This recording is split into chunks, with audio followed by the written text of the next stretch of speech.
লক্ষ্মীপুরের রামগতিতে মা সহ ৩ স্বজনকে গলা কেটে হত্যা করেছে সৎ ছেলে। ঘটনাস্থল থেকে ছেলেকে ধরে পুলিশে সোপর্দ করেছে গ্রামবাসী। মামলা দায়েরের প্রস্তুতিও চলছে। হঠাৎ আর্তচিৎকার শুনে নাসির ওরফে শিডু মিস্ত্রির বাড়িতে ছুটে যান প্রতিবেশীরা। এ সময় রক্তাক্ত মেঝেতে ৩ জনের মরদেহ পড়ে থাকতে দেখেন তারা। নিহতের স্বজনরা জানায়, নাসিরের প্রথম স্ত্রীর ঘরে ছেলে তারেক ভোলায় থাকতেন। 2 দিন আগে বাড়িতে হাজির হন তিনি। শনিবার সন্ধ্যার দিকে ঘরের মধ্যে সে প্রথমে তার সৎ মা সখিনা বেগমকে জবাই করে হত্যা করে।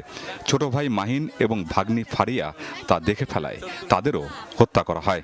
এ সময় গৃহকর্তা নাসির বাড়িতে ছিলেন না। খুনের পর পালিয়ে যাওয়ার সময় স্থানীয়রা তারেককে ধরে পুলিশে সোপর্দ করে। মহিলাটা জবাই করে দিয়েছে, মহিলাটা পড়ে রয়েছে, রক্ত যাইতেছে।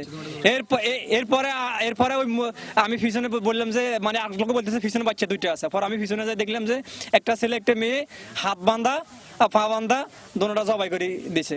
সতীফুল আগের থেকে শত্রুদামি আছিল, ডাইরেক্ট জ করে দিছে। আমরা এটা নির্জমান বিচার চাইতেছি, তার ফাঁসি চাই আমরা।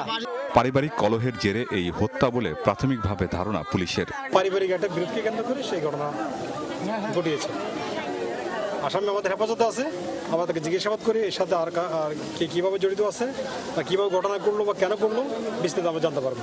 খুনের ঘটনায় লক্ষ্মীপুরের রামগতি উপজেলার চর পোড়াগাছা ইউনিয়নে শোকের ছায়া নেমেছে। আমিন বাবু, যমুনা নিউজ।